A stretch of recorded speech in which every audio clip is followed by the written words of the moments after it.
মহড়া হচ্ছে এপারে, ঘুম উঠছে ওপারে। পেহেলগাঁও হামলার পর ভারতের আক্রমণাত্মক অবস্থান হাড়ে হাড়ে টের পাচ্ছে Pakistan.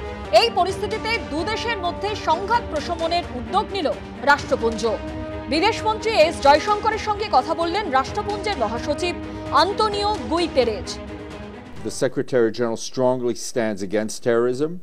The Secretary General, I think, remains concerned by the high level of tension between the two countries. As in any conflict or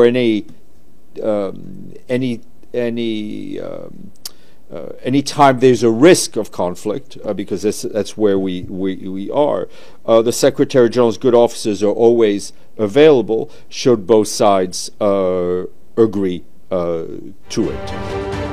বিদেশমন্ত্রী এস জয়শঙ্কর সোশ্যাল মিডিয়ায় জানান, রাষ্ট্রপুঞ্জের মহাসচিব আন্তোনিও গুইতেরেজ ফোন করেছিলেন। স্পষ্ট ভাষায় তিনি যেভাবে পেহেলগাঁও হামলার নিন্দা করেছেন তা প্রশংসনীয়। দায়বদ্ধতার বিষয়টিও যে গুরুত্বপূর্ণ তা নিয়ে একমত হয়েছি।